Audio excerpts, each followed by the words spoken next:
या वो पहला वाला फेसबुक लाइव एब्रप्टली बंद हो गया, इसलिए मैं उसी को कंटिन्यू कर रहा हूँ यहाँ से।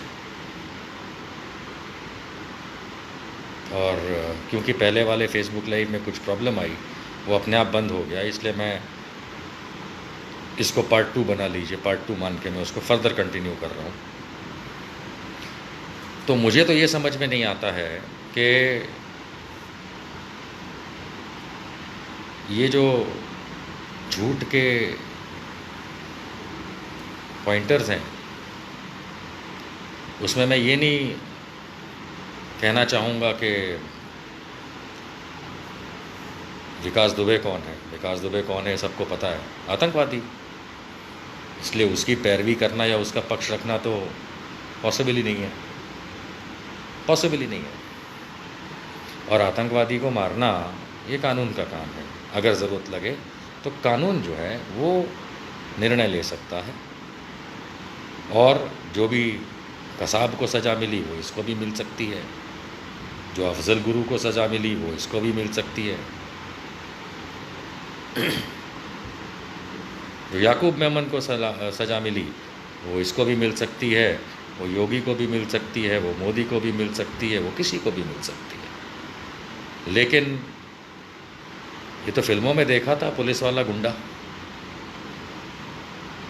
ये तो वो वाली बात हुई कि ना करे ईश्वर मेरे किसी परिवार वाले का कोई मर्डर कर दे, तो मतलब मैं बंदूक उठा के जाके उनके परिवार वालों को मारना शुरू कर दूं।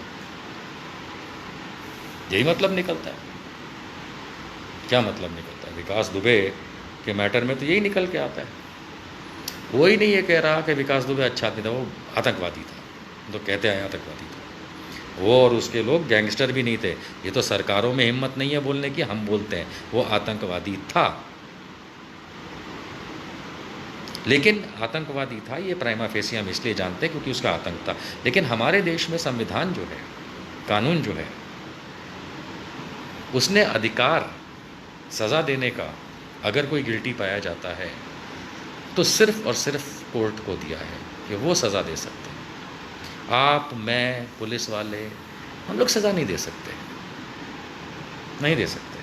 अगर हम ऐसा करते हैं तो हम एक्चुअली आगे की प्रक्रिया में बाधा डालते हैं। ये हीरोगिरी के लिए ठीक है थोड़ी देर के लिए कि देखो वो तो आतंकवादी था, मैं तो खुद कहता हूँ आतंकवादी था, इसलिए उसको गोली से भून दिया, इसलिए वो सही है। नहीं, ऐसा करके आप मेरे दिमाग में एक कीड़ा डालते हैं कि शायद वो आतंकवादी नहीं था। क्योंकि अगर वो आतंकवादी था, अगर वो गुनहगार था, तो संविधान के हिसाब से जब सज़ा मिलती है तब सुकून मिलता है। वो बात और है कि कुछ लोग कहते हैं कि संविधान और कानून के हिसाब से सज़ा सही मिली, नहीं मिली, केस ठीक हुआ, नहीं हुआ, वो एक अलग चीज़ है। मतलब वो एंटायरली अ डिफरेंट टॉपिक है। लेकिन जब निर्भया के बलात्कारियों को लटकाया गया तब सुकून मिला था कि नहीं मिला था? या दिल्ली पुलिस उसको, उन लोगों को वहीं सड़क पे ढेर कर देती तो सुकून नहीं मिलता। मैं पनिशमेंट की नहीं, मैं सुकून की बात कर रहा हूँ। देश को सुकून कब मिलता है? जब कोई भी घोर अपराध होता है तो उसमें जब कानून सज़ा देता है तब। कानून के रखवाले सज़ा नहीं दे सकते। आप एक एक करके उसके सो कॉल्ड गैंगस्टर्स को मार रहे थे रोज़, गलत था। आपने उसको मार दिया, विकास को, गलत था। कितने ऐसे नेता, चाहे किसी भी पार्टी के हों, कितने ऐसे पुलिस वाले अब शांति से जीवन बिताएंगे कि ये साला मर गया, अब हमें कौन क्या उखाड़ देगा। सिर्फ उत्तर प्रदेश नहीं, देश के किसी भी कोने में, दुनिया के किसी भी कोने में जब कोई गैंगस्टर, आतंकवादी, बदमाश, चोर, लुटेरा, डाकू जब ये ऑपरेट करते हैं तो इसमें पुलिस और राजनीति के कई लोग, सब तो नहीं, कई लोग इन्वॉल्व होते हैं। हम उस देश में रहते हैं जहाँ सोसाइटी से अगर 2 व्हीलर या कार चोरी हो जाए तो पुलिस वालों में से किसी को पहले पता होता है कि किसने चोरी करी है। और जब बड़े अपराध होते हैं तो मंत्री संतरी सबको पता होता है कुछ को कि कौन अपराध कर रहा है, क्यों कर रहा है। और ये आदमी कोई अपने फ़ायदों के लिए करता था नहीं करता था ये तो पता नहीं भैया, लेकिन हाँ ये ज़रूर पता है कि राजनीतिक लोग और पुलिसिया महकमे के लोग इसके साथ कई लोग मिले हुए थे। क्या उन लोगों को बचाने के लिए इसको मार दिया? मैं नहीं मानता कि ये आदमी ने वीडियोस नहीं बनाए होंगे। इसको तो पता होगा इसका ये हश्र होने वाला है। इसने अपने वीडियोस बनाए होंगे जो जाने कहाँ हैं। ये आदमी अगर सुबह जिस तरीके से कल फ़ोटो आई थी कि ये महाकाल के मंदिर के बाहर नॉर्मल वे में खड़ा है और उसके उपरांत जो भी उसको पकड़ा गया और सब किया गया, अब वही आदमी ये नई स्क्रिप्ट के अनुसार भाग रहा था बंदूक लेके। कोई नया स्क्रिप्ट राइटर रखो योगी जी, ये तो बहुत पुरानी अमित शाह की स्क्रिप्ट है। मुझे कोई फ़र्क नहीं पड़ता कि विकास दुबे नाम का व्यक्ति जिंदा है या मर गया। मुझे फ़र्क पड़ता है कानूनन प्रक्रिया पे, क्योंकि अगर पुलिस वाले गुंडे मवाली बन जाएंगे और बदले की भावना से अगर काम करेंगे तो वो रक्षा किसी की नहीं कर सकते, तो वो भक्षक बन जाते हैं।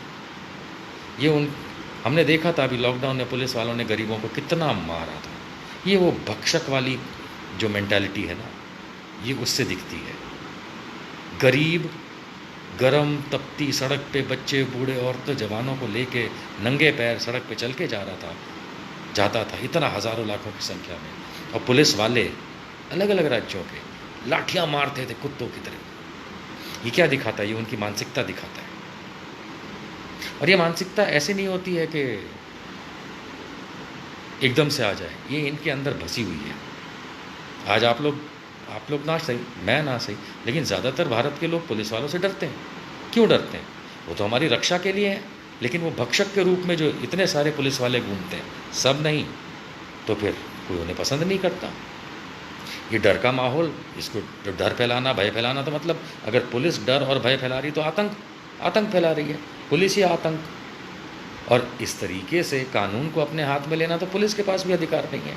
कहानी स्टोरी बन जाएगी कि ठीक है साहब, वो तो भाग रहा था इसलिए पर ना मुरादों, वो तो दूसरी गाड़ी में था, जो गाड़ी पलटी खाई उसमें तो था ही नहीं।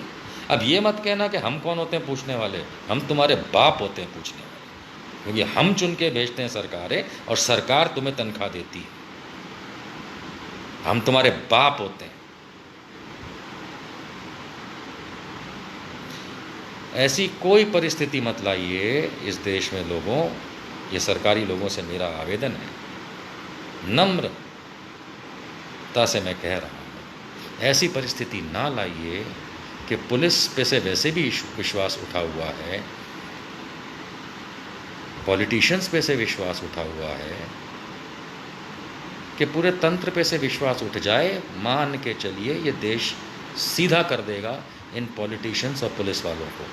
ये डंडे अपने पास रखना, कोर्ट केस अपने पास रखना, और ये तुम्हारी बंदूकें अपने पास रखना। ये निशांत वर्मा तुमको चेतावनी दे रहा है, क्योंकि तुम लोग अगर तमीज़ में रहोगे लोगों के साथ, हम तुम्हारे साथ हैं। तुम कानून अपने हाथ में लोगे, कुछ पॉलिटिशियंस और कुछ पुलिस वालों को बचाने के लिए, तो मैं तो हर उस पुलिस वाले के साथ खड़ा हूँ। मैं जानता हूँ कि 80% 80% पुलिस वाले इस देश में, इंक्लूडिंग उत्तर प्रदेश में, गरीब हैं। 80%। हम तो उनके लिए काम करते हैं पूरे देश के अंदर, पुलिस वालों के लिए। जो पुलिस वाले गरीब हैं, जो 20 तारीख के बाद जिनके पास तनख्वाह के पैसे नहीं बचते, जिनके पास, माफ़ कीजिएगा, लेकिन जब वो सरकारी वर्दी पहनते हैं तो मैंने देखा है जूते फटे और पैंट फटी होती है। इसलिए नहीं कि वो, इसलिए कि उनके पास पैसे नहीं होते हैं, परिवार नहीं चला पा रहे होते हैं। हम तो उन पुलिस वालों के साथ खड़े। तो ये नालायक पुलिस वाले कौन हैं जो कुछ राजनेताओं और कुछ सीनियर अफसरों को खुश करने के लिए इस तरीके से कानून हाथ में लेंगे? कल को एक टेररिस्ट को मारा, चलिए ठीक है, लेकिन ठीक नहीं है, लेकिन टेररिस्ट को मारा, कल को ये आपको मार देंगे, बोलेंगे हाँ वो तो टेररिस्ट था। किसी को भी उठाए गोली मार देंगे, दादागिरी है।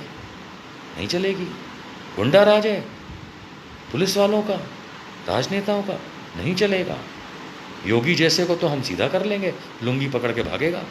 मोदी की भी लुंगी निकाल के भगाएंगे उसको, अगर देश के अंदर अराजकता इस तरह से करेंगे। कानून का अपना काम है, कानून का अपना काम करने दीजिए।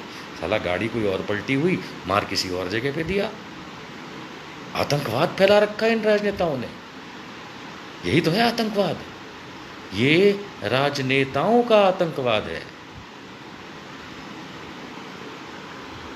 झूठ था। It was a fake encounter. मैंने बहुत सारे फेक एनकाउंटर्स को स्टडी किया है, ये टोटली फेक एनकाउंटर था,